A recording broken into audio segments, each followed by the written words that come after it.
오늘도 사연부스를 방문해 주셔서 감사합니다. 오늘의 사연 이야기는 날카롭게 뒤틀린 가족의 진실을 마주해야 하는 한 젊은 여자의 두려움과 그 두려움보다 더 오래 끓어오른 사랑의 잔향이 동시에 서려 있습니다. 사연부스 시작하겠습니다. 평생을 고모의 품에서 자란 나는 그 사랑이 곧 나의 전부라고 믿어왔지만 어느 날 불현듯 스며든 한 줄 신음 같은 의혹이 모든 것을 뒤흔들기 시작했습니다. 나는 26 직장인 서수아입니다. 3살 때 부모님을 잃고 아버지의 여동생인 유정 고모에게 맡겨져 서울 변두리의 작은 단독주택에서 자랐습니다. 고모는 결혼 2년 차에 아이가 생기지 않자 시댁의 눈치를 받으며 힘든 시간을 보냈다 하지만 나를 데려오겠다는 일념으로 모든 말들을 가르고 섰습니다. 애 하나 키우는 일인데 뭐가 문제예요. 제 조카예요. 제가 책임질 겁니다. 그 말로 시작된 보살핌은 한겨울 새벽 김이 모락모락 오르던 죽그릇들,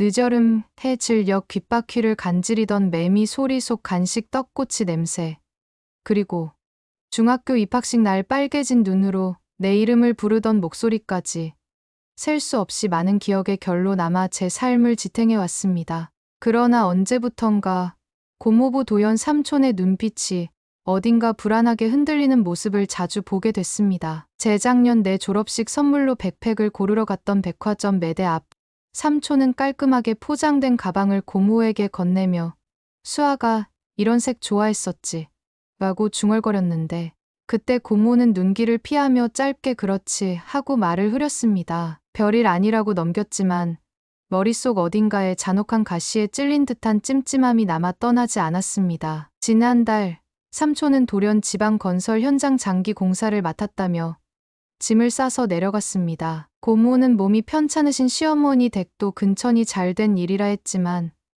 그날 밤 새벽까지 켜둔 부엌불 아래서 흐르던 훌쩍임은 명백히 고모의 것이었습니다. 출근길에 퍼질듯 부은 눈으로도 아침상을 차려주던 그녀를 바라보며 나는 처음으로 고모의 옅은 화장 뒤 균열처럼 드러난 쓸쓸함을 읽었습니다. 삼촌이 떠난 지 한 달째 되던 금요일 밤, 집으로 돌아왔을 때 거실 불이 꺼져 있었습니다. 조심스레 방문을 열자 고모는 식탁 위에 오래된 앨범 몇 권과 노랗게 바랜 우편봉투 하나를 두고 앉아 있었는데 손등 위에 맺힌 눈물이 앨범 표지를 적시고 있었습니다. 고모.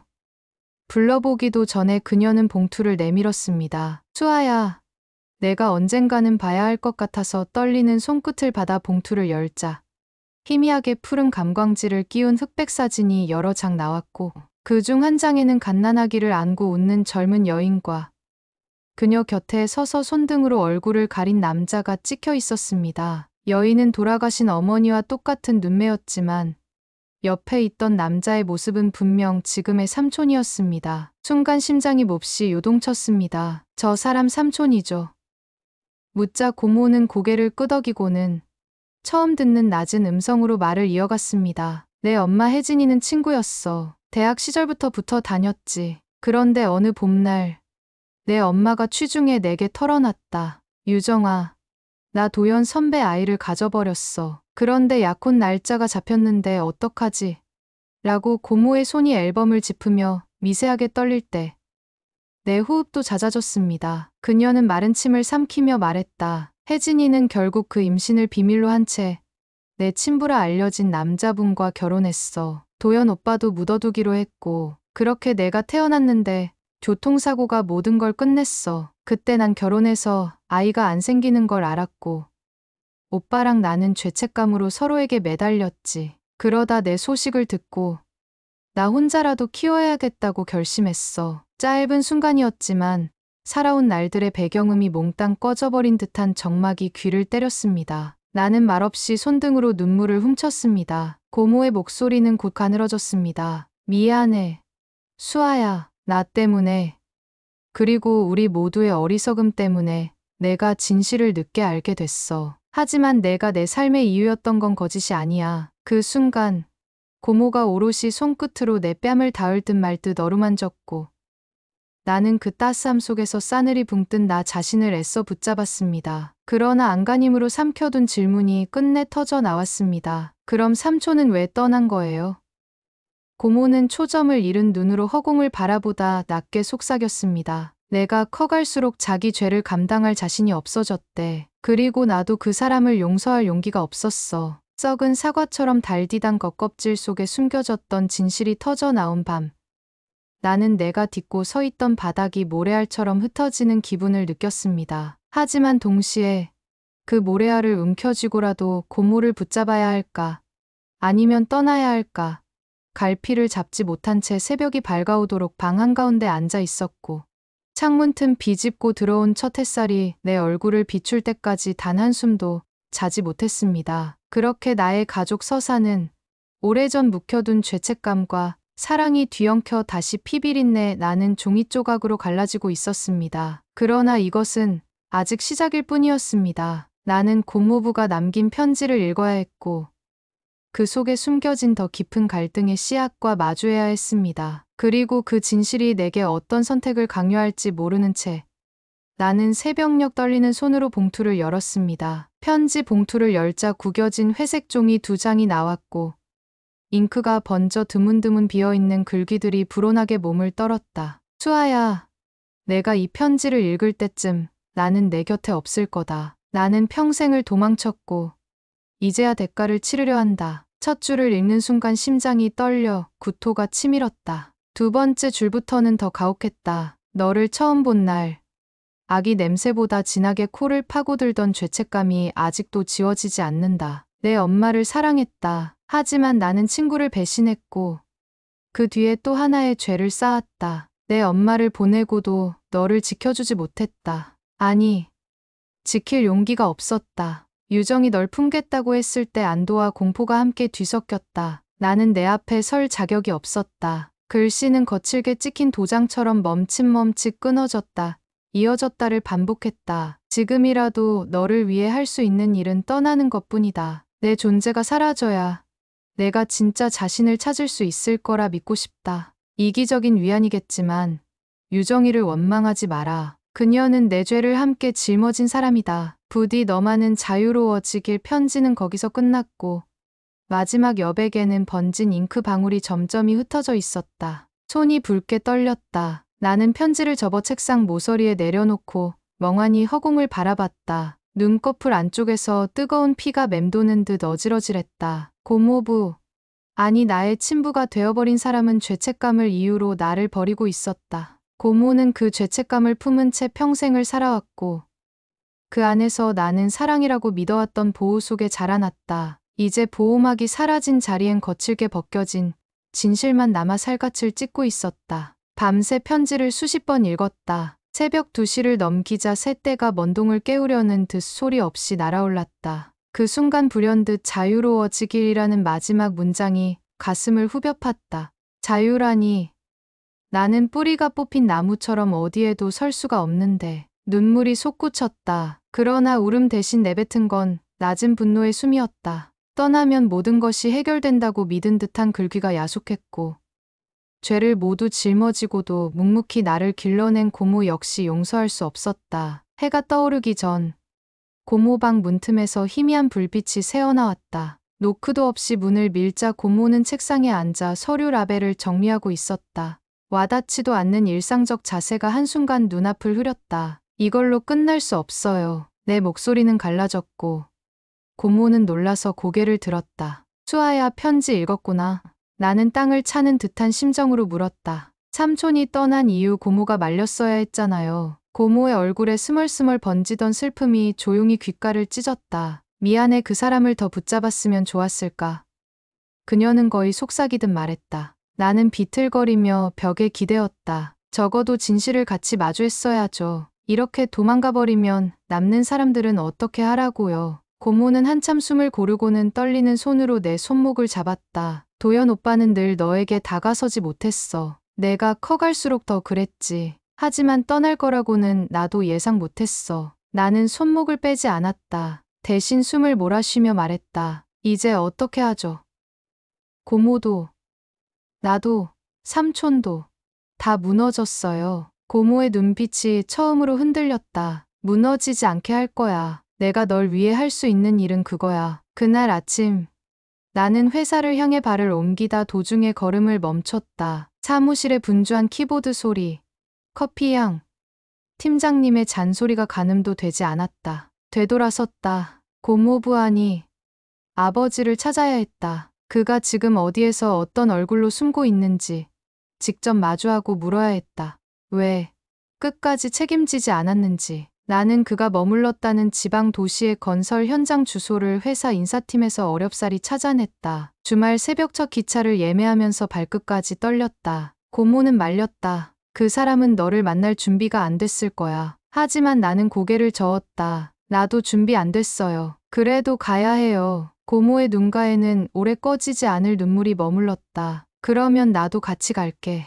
그녀의 결심이 곧 나의 결심을 단단히 굳혔다. 기차 안에서 창밖 풍경이 스크롤처럼 흘렀다. 어린 시절 소풍 가던 날 들이밀던 고모의 도시락 냄새, 방학이면 동네 공원에서 연날리며 웃던 삼촌의 뒷모습, 졸업식 날 울컥하며 조용히 손수건을 내민 고모의 따뜻한 손길이 더섭이 흘러나왔다. 그 기억들이 하나하나 미로처럼 겹쳐집니다. 미로 끝 어딘가엔 분명 회색빛으로 바랜 진실이 또렷이 앉아 있을 것이다. 도시에 도착해 현장 사무소 앞에서 우리는 발걸음을 멈췄다. 철제 펜스로 둘러싸인 공사장 너머, 작업복 차림의 인부들 사이로 희끗희끗 새치가 섞인 뒷모습이 눈에 들어왔다. 고모는 숨을 들이켰다. 맞아, 저 사람이야. 내 발목이 얼어붙은 듯 움직이지 않았다. 마음 한구석에선 저 등을 향해 달려가 이름을 부르고 싶었고 동시에 뒤돌아 도망치고 싶었다. 고모가 내 손을 꼭 잡았다. 수아야, 내가 할 수 있어. 나는 한 발 내디뎠다. 그리고 또 한 발. 눈꺼풀이 저리게 떨렸다. 바짝 마른 목구멍을 지나 나온 목소리는 너무 작아 바람에 삼켜질 뻔했다. 삼촌. 작업복 남자가 고개를 돌렸다. 흙먼지가 묻은 얼굴, 깊게 패인 눈두덩, 그리고 낯익은 이마주름. 그 사람은 얼어붙은 표정으로 나를 보며 속삭였다. 수아? 그 한마디가 공사장의 굉음보다도 날카롭게 심장을 찔렀다. 나는 더 이상 삼촌이라 부를 수 없는, 그러나 아직 아버지라 부르기에도 두려운 그 사람 앞에 멈춰섰다. 그리고 숨을 삼킨 채 말을 잇지 못했다. 노쇠 같은 침묵 속에서 솟구치는 질문이 풍선처럼 불어났다. 왜 나를 두고 떠났는지, 왜 지금까지 숨었는지, 왜 모든 것을 고모에게 떠맡겼는지. 그런데 입에서 새어나온 첫마디는 뜻밖에도 왜 이제야였다. 그는 주저앉아 흙바닥에 손을 짚었다. 고개를 숙인 채 떨리는 목소리로 말했다. 미안하다, 미안하다. 고모가 다가와 조용히 그 사람 어깨에 손을 얹었다. 세 사람 사이에 짙은 먼지가 내려앉듯 침묵이 쌓였다. 현장 사이렌이 울리며 노동자들이 점심 휴식을 알렸지만 우리는 각자의 속죄와 분노, 연민이 뒤엉킨 공기 속에서 눈만 마주치고 있었다. 그때였다. 현장 사무소에서 관리자 한 명이 뛰어나와 우리를 향해 안전모 안 쓰면 위험합니다 하고 외쳤다. 그 단호한 외침이 마치 삼켜둔 감정을 깨뜨리는 망치처럼 내리쳤다. 나는 반사적으로 마른 눈을 질끈 감았다. 그리고 다시 뜬 눈동자에 맺힌 건 분노냐 슬픔이냐 규정할 수 없는 복합색의 눈물이었다. 고모는 손끝으로 내 눈가를 닦아주며 부드럽게 속삭였다. 수아야, 모든 답을 듣고 나서 결정하자. 미워하든 용서하든 내가 선택할 수 있게. 그 말은 마치 오래전부터 준비된 다짐 같았다. 그러고는 고모부, 아니 아버지에게 조용히 말 걸었다. 우리가 이야기할 시간이 필요해요. 여기서라도. 남자는 떨리는 눈으로 우리를 번갈아 바라보다 고개를 끄덕였다. 알겠다, 어디든 같이 가자. 우리는 현장 옆 허름한 휴게 컨테이너로 들어갔다. 조잡한 플라스틱 의자 3개가 부딪혀 삐걱대는 소리가 울렸다. 철제 벽 너머로는 굉음과 먼지, 햇살이 요동쳤지만 내부의 공기는 숨막히게 정적이었다.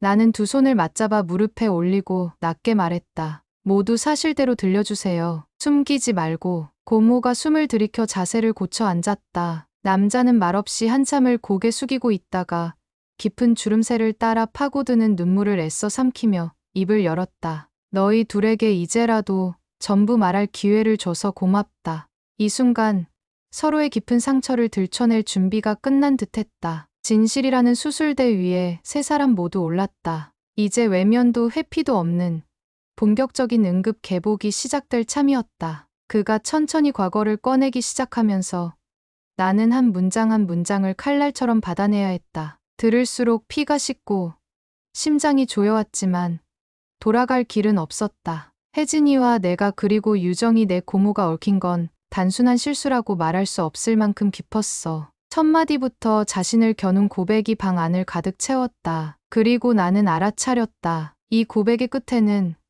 우리가 감당해야 할 더 거칠고 날선 진실이 숨겨져 있음을. 허름한 컨테이너 안에서 울컥울컥 피어오르는 먼지 냄새와 낡은 전열기 틈으로 스며드는 쇠냄새가 엉켜 비릿하게 코끝을 찔렀다. 그 냄새만큼이나 질척한 과거가 남자의 입술 사이로 스르륵 흘러나왔다. 그는 마른 기침으로 잠시 말을 고르고 이내 굳은 표정으로 과거를 펼쳐 보였다. 혜진이와 나는 대학 3학년 때부터 연인이었어. 하지만 졸업을 앞두고 나에겐 군 입대가, 그녀에겐 취업이 기다리고 있었지.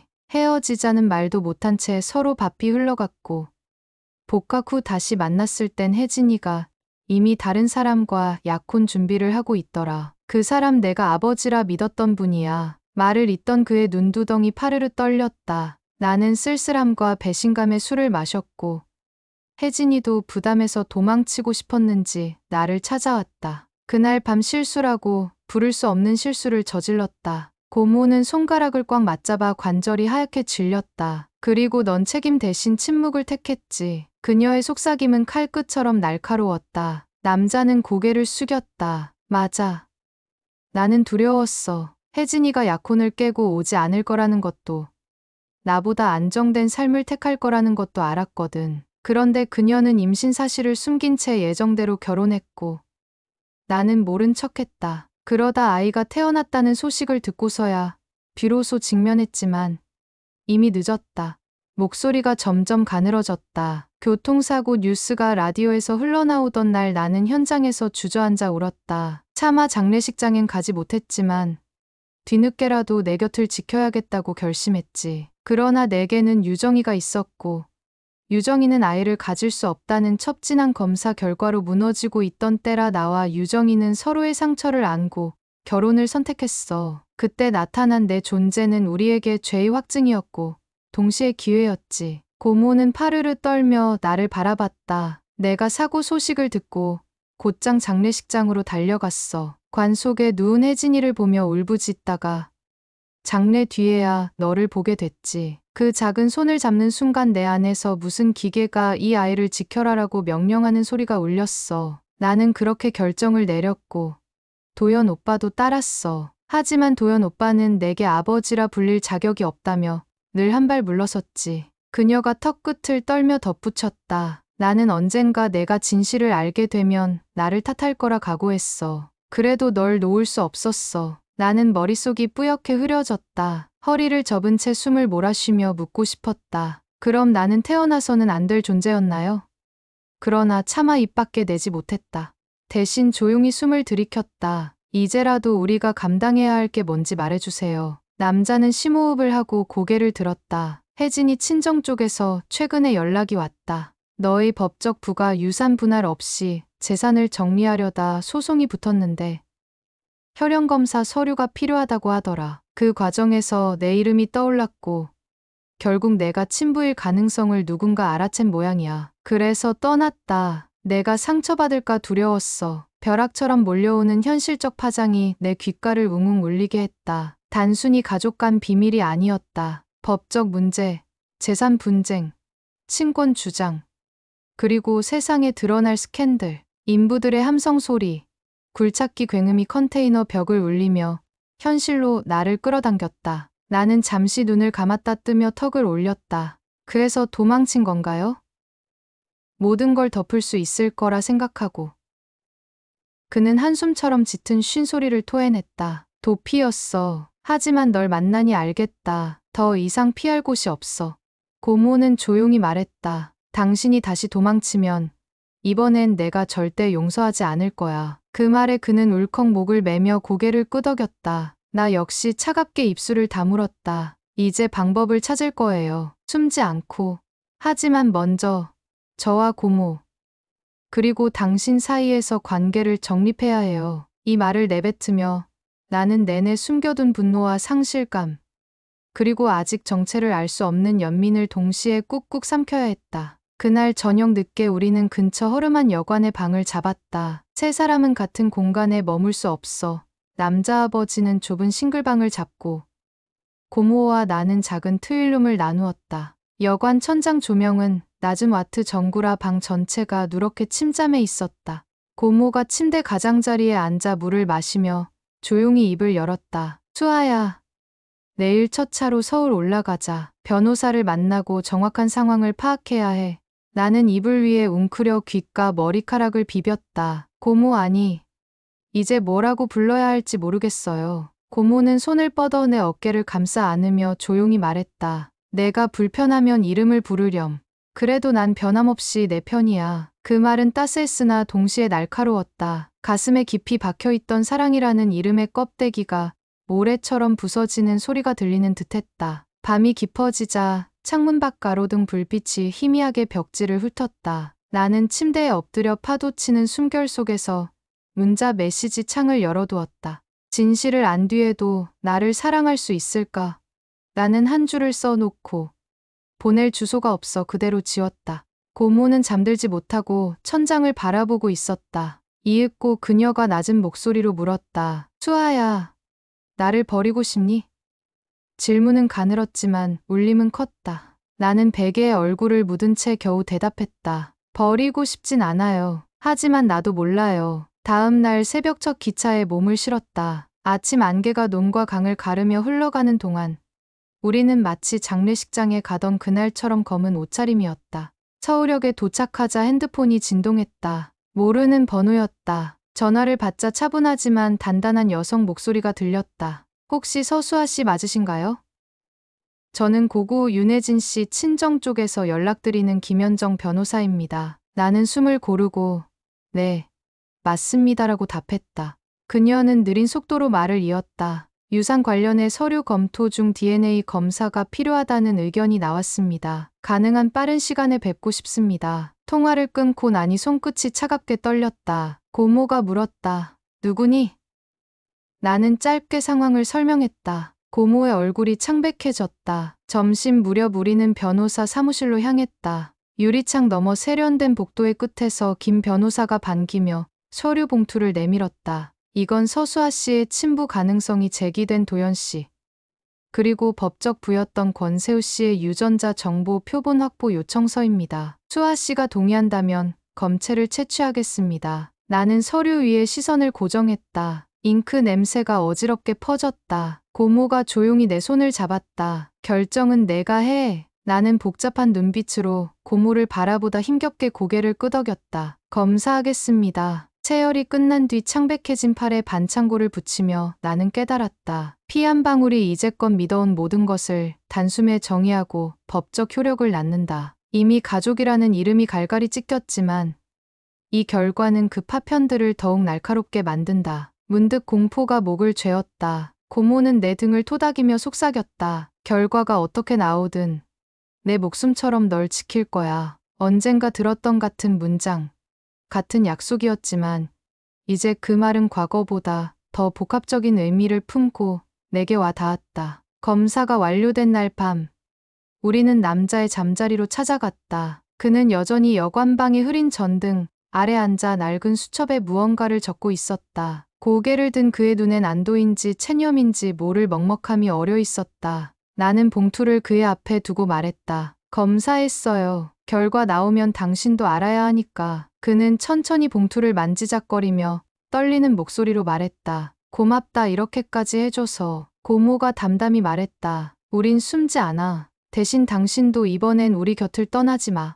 남자는 깊게 고개를 숙이며 그러겠다고 약속했다. 그러나 약속이란 두려움과 죄책감 앞에서 얼마나 취약한가. 그날 자정 무렵 휴대폰으로 긴급 문자 알림이 떴다. 서수아 씨, 도연 씨가 여관 체크아웃했습니다. 여관 직원이 남긴 메시지였다. 순간 뜨거운 피가 머리끝까지 쏟아졌다. 고모와 나는 문을 박차고 나갔지만 이미 그는 흔적도 없이 사라진 뒤였다. 차가운 새벽 공기에 허기가 섞여 허탈함이 삼켜졌다. 고모의 눈동자에 절망이 번졌다. 나는 이를 악물고 말했다. 이번엔 제가 찾을 거예요. 어떻게든. 고모가 휘청이자 나는 그녀를 부축했다. 끝까지 가보자. 우리 컨테이너 안에서 시작된 처절한 고백은 이렇게 다시 도피라는 파국으로 향했지만 이제 그 파국을 추적해야 할 사람은 바로 나였다. 갈 곳을 잃은 분노와 상실감이 불길처럼 몸속을 태웠다. 그 불길이 나를 앞으로 내몰았다. 마치 오래전 고무가 넘쳐나는 죄책감을 딛고 나를 품었듯.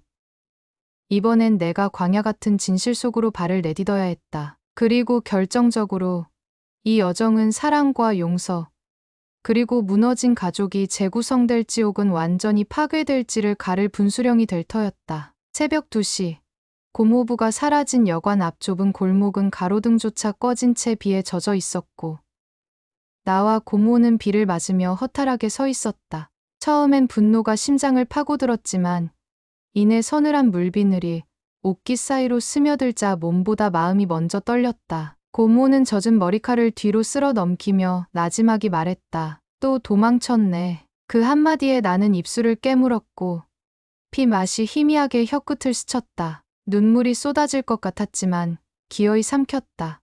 울음보다 필요한 건 방향이었다. 나는 타들어가는 속을 진정시키려 깊게 숨을 들이쉬었다 내쉬며 조용히 답했다. 이번엔 내가 쫓아갈 거예요. 절대 놓치지 않을 거야. 호텔 로비 폐쇄회로 영상과 여관 결제 카드 기록을 확보하기까지 오전이 훌쩍 지나 있었다. 화면 속 그는 현금으로 숙박비를 치르고 동쪽 시외버스 터미널로 향했다. 우리는 곧바로 택시를 잡아타고 터미널로 달렸고 그곳에서 다시 매표소 직원을 붙잡고 행선지를 물었다. 직원은 메모지에 K씨를 적어주며 막차 타고 가셨다라고 했다. K씨는 동해를 마주한 작은 항구 도시.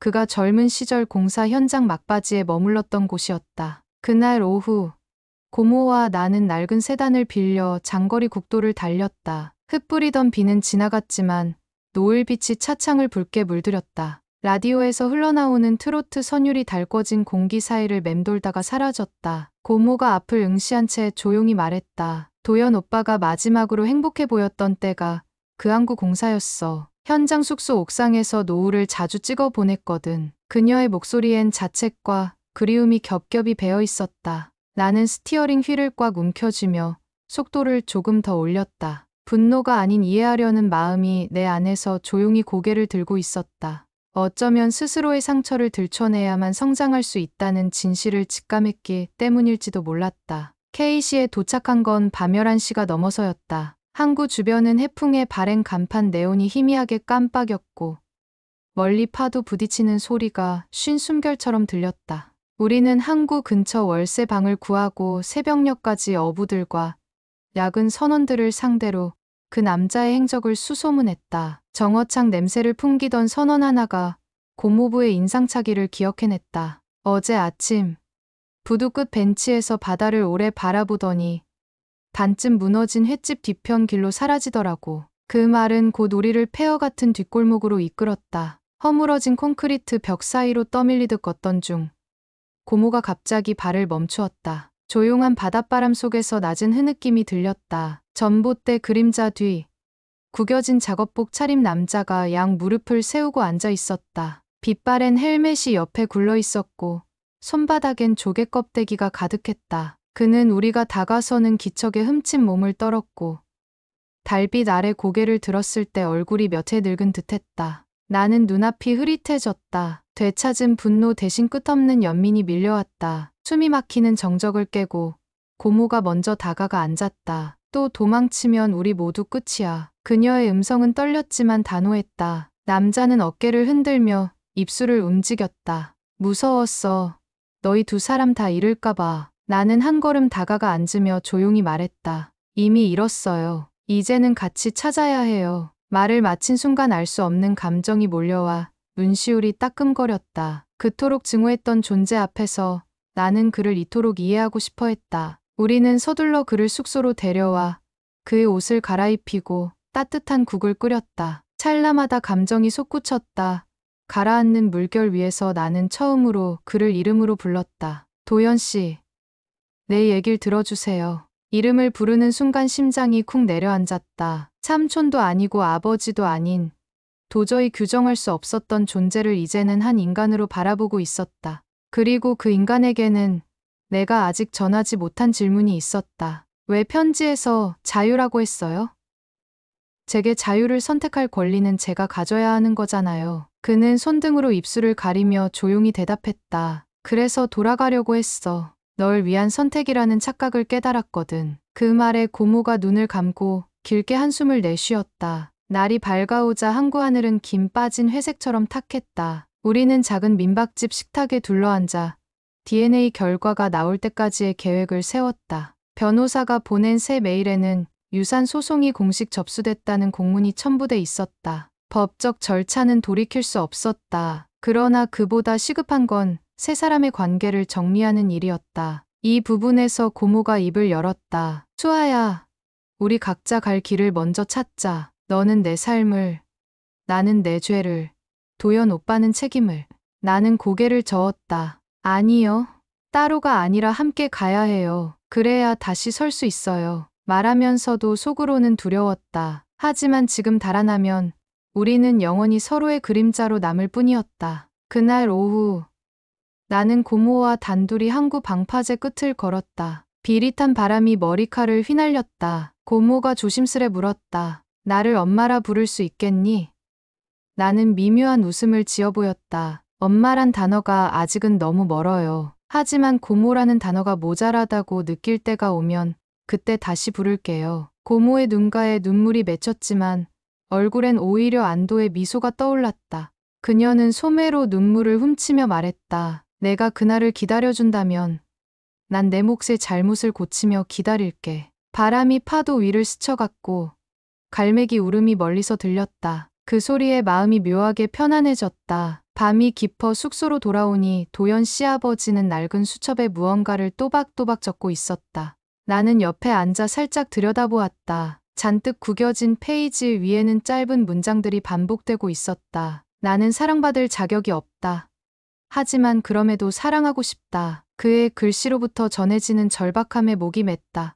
나는 조용히 그에게 종이와 펜을 건넸다. 계속 쓰세요. 당신이 우리에게 해야 할 설명을 먼저 스스로 적어두세요. 그게 우리가 당신을 이해할 유일한 방법일지도 몰라요. 그는 고개를 끄덕이며 수첩을 덮었다. 고맙다. 눈길이 잠시 교차했을 때 그 붉고 습한 눈동자에서 나는 사죄 대신 변화의 열을 읽었다. 새벽녘 고모가 깊은 잠에 들고 창문 밖 바다에 희미한 별 하나 잠길 즈음 나는 방 안책상에 앉아 휴대폰 메모장에 장문의 글을 적었다. 혈연이 증명된다면 나는 어디로 가는 걸까? 법적 권리는 무엇이 되고 정서는 무엇이 될까? 나는 덜컥 혼자 남겨질까 무섭다. 하지만 그보다 더 무서운 건 우리가 다시는 서로를 믿지 못하게 되는 일이다. 손끝이 떨려 화면에 오타가 몇 번이나 찍혔다 지워졌다. 곧 의식이 흐려지고 종아리에 타는 듯한 피로가 몰려왔다.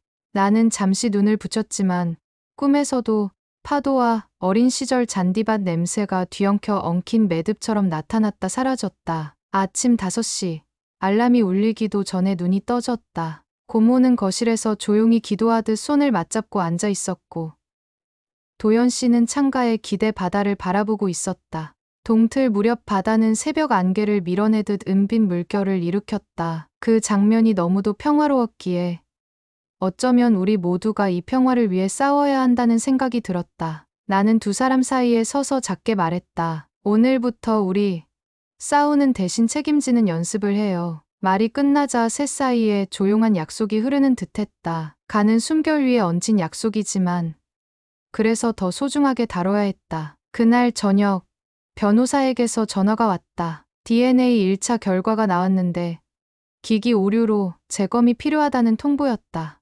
뜻밖의 지연에 고모는 손가락 마디를 자꾸 비볐고 도연 씨는 창문을 연 채 바다향을 깊게 들이켰다. 나는 무력감 대신 묘한 여유를 느꼈다. 결과를 기다리는 사흘 동안 우리는 서로에 대해 더 많은 이야기를 나눌 시간이 생겼고 그 시간이야말로 진짜 변화의 도화선이 될 것이란 직감이 들었다. 그날 밤 나는 도연 씨에게 물었다. 아버지라는 호칭을 듣고 싶은가요? 그는 길게 숨을 들이쉬더니 고개를 저었다. 지금은 내가 편한 대로 하렴. 언젠가 내가 원하면 그날이 오면 그때 듣고 싶다.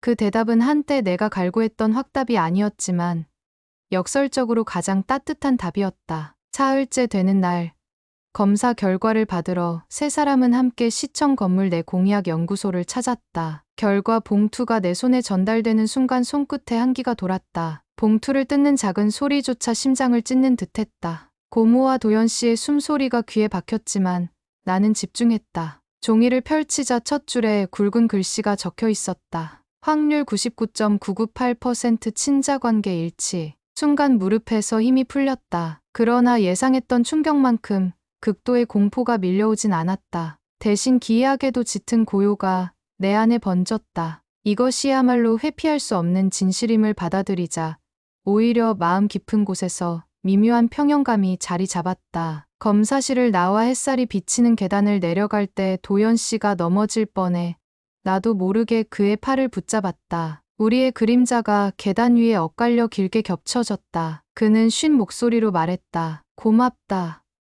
수아야, 나를 인간으로 봐줘서. 나는 짧게 대꾸했다. 도망치지 않겠다고 했으니까요. 그 약속 지키면 돼요. 우리가 계단 끝에 도착했을 때 고모가 살며시 다가와 내 손을 맞잡았다. 이제부터 본격적으로 싸워야 해. 법정도, 세상도 우리를 흔들겠지만 그럼에도 함께 서자. 나는 두 눈을 꼭 감았다 떠올리며 고개를 끄덕였고 그 작은 동이가 새 사이에 묵직한 끌처럼 박혔다. 그날 밤 항구 하늘에 별이 유난히 많았다. 파도는 낮보다 잔잔했고 길거리 노점 수레에서 산오징어 구이 냄새가 골목을 메웠다. 우리는 낡은 나무 벤치에 나란히 앉아 구이를 나눠 먹었고 짠맛과 불향이 입안에 퍼질 때마다 묘하게 격려받는 기분이 들었다.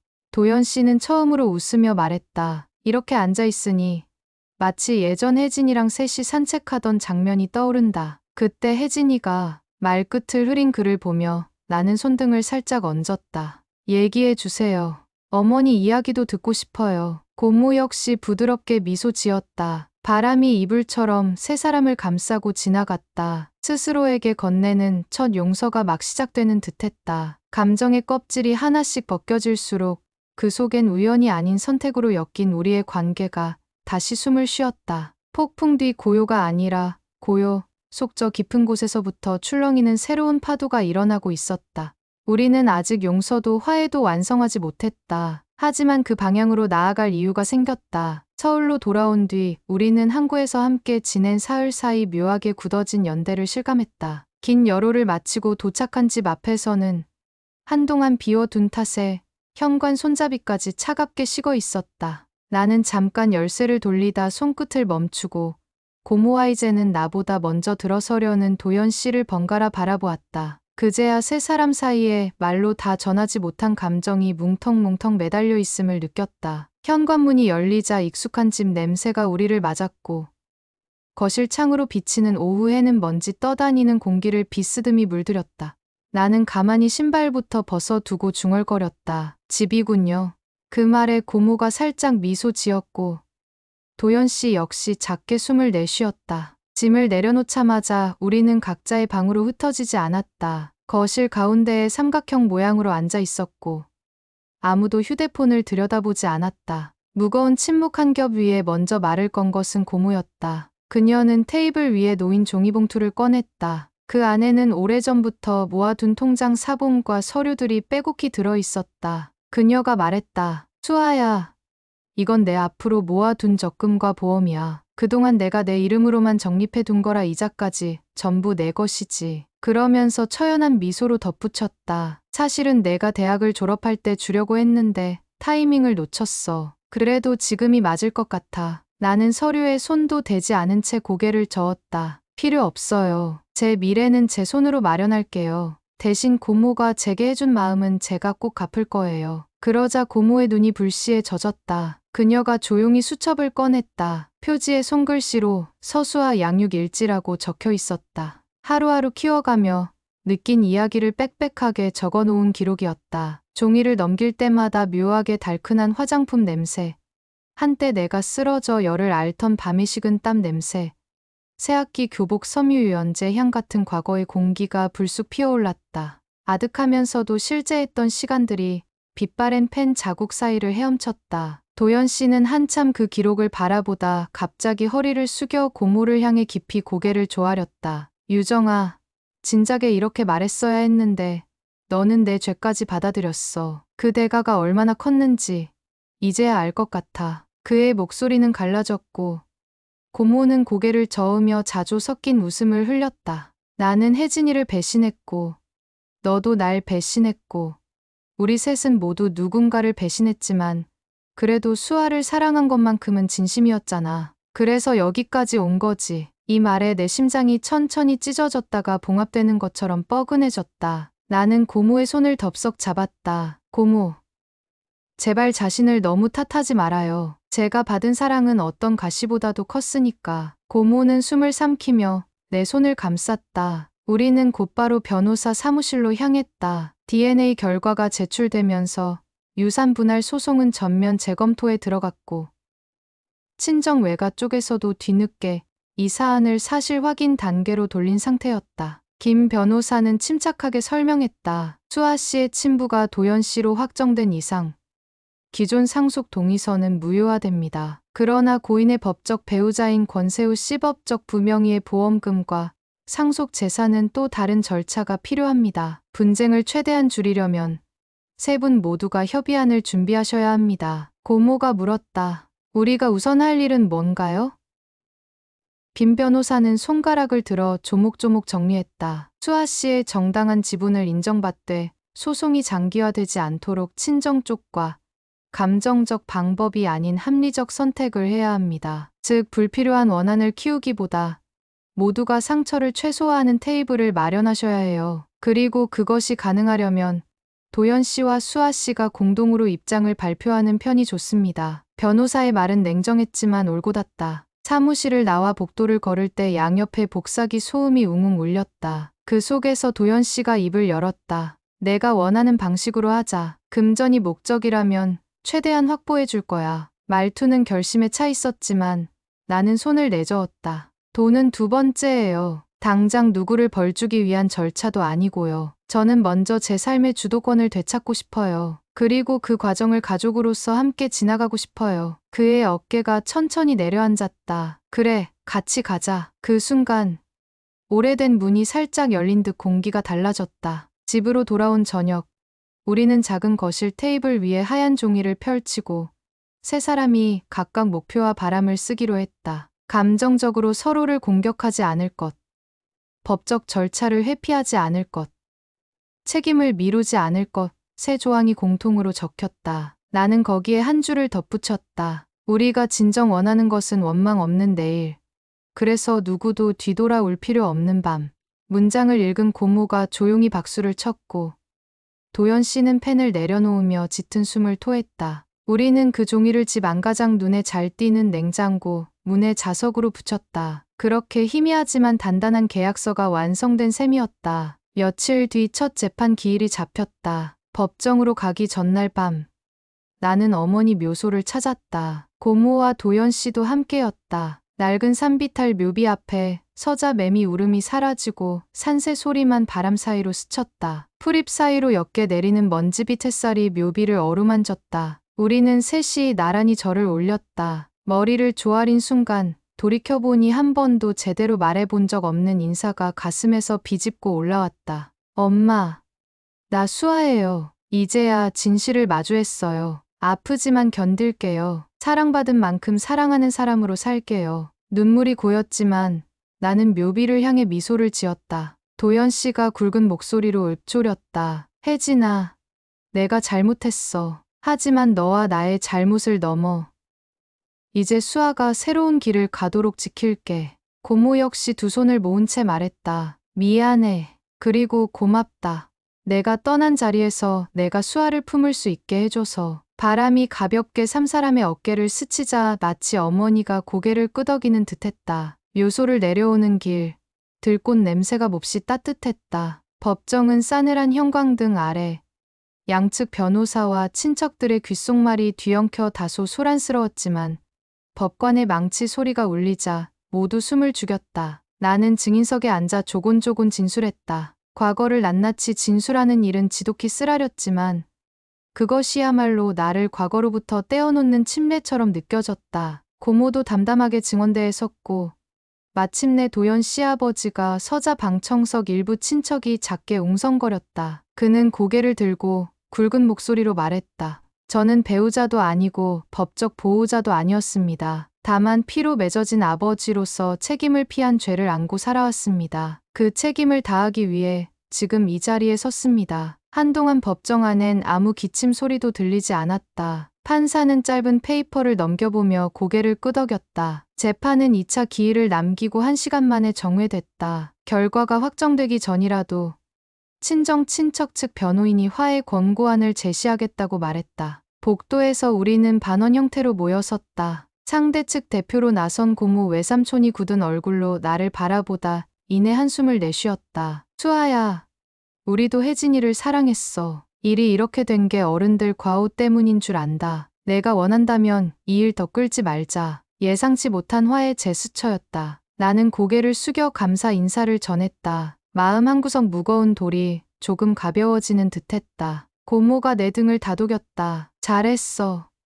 수아야. 집에 돌아오는 길, 택시 창밖으로 스치는 도심 야경이 유난히 밝았다. 악몽 같던 시간이 막막한 안개에서 빛나는 간판처럼 구체적인 형태로 드러나고 있었다. 집에 도착해 거실 불을 켜자 냉장고 문에 붙인 계약서가 먼저 눈에 들어왔다. 나는 세 사람을 돌아보며 말했다. 오늘부로 전 다짐이 하나 생겼어요. 우리가 서로를 규정한 단어 고모, 아버지, 조카 모두 지나갔을지 몰라도 가족이라는 단어는 지금부터 새로 쓰자고요. 말이 끝나고도 잠시 침묵이 흘렀다. 도연 씨가 먼저 고개를 숙였다 들어 올리며 짧게 웃었다. 그래, 이제야 내가 정말로 자유로워지는 것 같다. 고모도 눈가를 훔치며 말했다. 가족이란 단어, 지금부터 같이 배워가자. 새벽, 나는 창가에 서서 아직 정리되지 않은 서랍 같은 마음을 가만히 들여다보았다. 어릴 적 그려둔 미래 지도 위에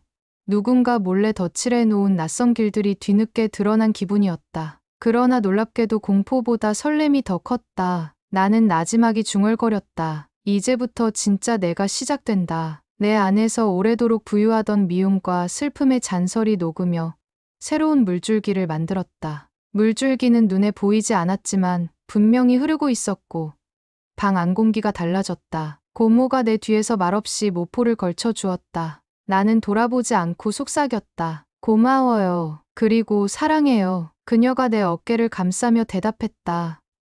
나도 아주 많이. 뒤이어 다가온 도연 씨가 조심스레 말했다. 수아야, 그 말 들을 자격이 있는지 모르겠지만 나도 사랑한다. 나는 그 말이 낯설면서도 달콤하게 귓가에 내려앉는 것을 느꼈다. 마음 한복판에서 끝내 설명하기 어려운 온기가 퍼졌다. 나는 고개를 끄덕이며 창밖 밤하늘을 올려다봤다. 도시 불빛을 가르고 별 하나가 희미하게 반짝였다. 아득한 어둠 속에서도 빛나는 자리를 찾는 별처럼 무너진 줄 알았던 우리 또한 저마다의 자리에서 다시 반짝일 것이었다. 재단 첫 해가 지나고 두 번째 봄이 찾아왔을 때 날씨는 유난히 따뜻했다. 길모퉁이에 벚꽃잎이 뿌옇게 흩날리던 오후, 나는 회사 휴가를 내고 엄마, 그리고 도연 씨와 함께 보육원 앞 작은 놀이터로 향했다. 별빛은 서원 장학 프로그램으로 새 책상을 받게 된 아이들이 고사리 같은 손으로 리본을 풀며 한바구음을 터뜨렸다. 그 모습을 지켜보던 엄마가 귓속말했다. 내가 이 아이들에게 새로운 길을 열어주는구나. 나는 고개를 저으며 작게 대답했다. 우리가 함께 열었어요. 도연 씨는 모자챙을 푹 눌러쓰고 먼 발치에서 사진을 찍었다. 멀거니 서 있는가 싶더니 이내 아이들 틈에 섞여 어색한 포즈를 취했다. 셔터 소리 사이로 그의 웃음이 새어나왔고 나는 그 웃음이 진짜라는 걸 마음으로 확인했다. 행사를 마친 뒤 우리는 동네 시장으로 발걸음을 옮겼다. 엄마는 장갑 낀 손으로 봄동 배추를 쓰다듬으며 수아가 어릴 적 좋아하던 겉절이 여전히 만들고 싶다고 했다. 내 안에서 묵혀있던 어린 시절의 식탁 냄새가 문득 살아났고 그 순간 과거의 단맛과 짠맛이 시간의 벽을 넘어 현재와 포개졌다. 시장 골목 끝 노릇한 빈대떡 지지는 냄새가 피어오르자 도연 씨가 지갑을 꺼냈다. 오늘은 내가 쏜다. 어눌한 제스처였지만 그 안에 담긴 다짐을 모두가 알아챘다. 저녁 무렵 세 사람은 오래된 나무 식탁에 둘러앉아 겉절이와 빈대떡, 순댓국을 앞에 두고 거짓없이 웃었다. 식탁 위에는 더 이상 숨길 비밀도 없었고 설명되지 못한 감정도 없었다. 대신 채소에 스며든 양념처럼 서로의 상처가 깊이 배어들어 은은한 맛을 내고 있었다. 나는 수저를 내려놓고 낮은 목소리로 말했다. 우리 여기까지 오느라 많이 힘들었지만 돌이켜보면 서로 덕분에 견뎠어요. 엄마가 환히 웃으며 내 손등을 덮었다. 내가 앞장서 줬으니까 우리도 따라올 수 있었지. 도연 씨도 눈가가 젖은 채 고개를 끄덕였다. 그리고 이제부터 내가 앞장서야 할 길도 있겠지. 식사가 끝나고 밤 공기가 식탁 위를 스칠 때 집 전화가 울렸다. 김 변호사였다. 그는 기쁜 목소리로 소송 최종 종결과 재산 이전 등기가 무사히 완료됐음을 알렸다. 이로써 모든 법적 절차가 마무리됐습니다. 축하드려요. 전화를 끊자 가장 먼저 엄마가 양손을 맞잡고 기도하듯 속삭였다. 드디어 끝이 났구나. 나는 그 말 속에 깃든 안도와 해방감을 온몸으로 느꼈다. 이 집을 가득 채우던 불안의 잔향이 창문 밖으로 빠져나가는 듯했다. 며칠 뒤 별빛은 서원은 첫 번째 도서관 분관 개관식을 열었다. 새하얀 선반마다 알록달록한 책이 꽂혀 있었고 천장에는 은은한 별 모양 조명이 달려 있었다. 나는 개관사 대신 조용히 아이들과 책장을 돌며 제목을 읽어주었다. 한 아이가 언니, 진짜 별빛이 내려오는 것 같아요라고 속삭이자 나는 별무리 속으로 빨려 들어가는 기분이 들었다. 그 순간 내 등에 처음으로 엄마의 손이 아닌 도연 씨의 손이 가만히 올려졌다. 고맙다. 그리고 미안했다. 짧은 말이었지만 무게는 결코 짧지 않았다. 나는 뒤돌아보지 않은 채 고개를 끄덕이고 손을 내밀어 그의 손을 꼭 잡았다. 3살이 돋아나는 감각이 손끝에서부터 퍼졌다. 저녁 노을이 도서관 유리창에 붉게 번지자 우리는 지붕 위 작은 전망 데크에 올랐다. 사방이 붉은 빛으로 물든 도심은 강물처럼 흐르며 하루를 닫고 있었다. 엄마가 두 팔을 벌려 하늘을 품듯 숨을 들이켰다. 모든 게 끝난 듯하지만 사실은 오늘이 시작이겠지. 나는 옆에서 고개를 끄덕였다. 그렇죠. 앞으로도 갈 길이 멀어요. 도연 씨가 조용히 덧붙였다. 그 길에 나도 내 이름으로 설 수 있게 해줘. 그의 목소리는 단단했지만 그 밑바닥엔 서툰 소망이 깃들어 있었다. 나는 길게 숨을 내쉬었다. 도연 아빠. 뜻밖의 호칭에 두 사람이 동시에 나를 바라봤다. 나는 빙그레 미소 지었다. 앞으로 제 앞에서 도망가면 그땐 절대 용서 안 해요. 웃음 사이로 허공에 퍼지는 약속이 뚜렷한 궤적을 그렸다. 도연 씨는 떨리는 눈으로 아빠라 불린 첫 호칭을 품에 안듯 되뇌더니 결국 고개를 숙이며 문시우를 훔쳤다. 밤은 깊어졌지만 전망데크 위로 별이 뜨자 엄마가 손을 뻗어 별빛을 짚는 신용을 했다. 혜진 언니도 저기 어딘가에서 보고 있을 거야. 나는 밤하늘을 올려다보며 속으로 말했다. 엄마, 이제 걱정 말아요. 우린 잘 살 거예요. 그리고 꾹 담은 입술 사이로 나지막이 덧붙였다. 행복해질 거예요. 세 사람 모두. 말이 흩어지자 바람이 불어와 우리 세 사람을 감쌌다. 바람결엔 과거의 낱말과 미래의 약속이 뒤섞여 있었지만 그 순간만큼은 어느 것 하나 무겁지 않았다. 돌아오는 차 안,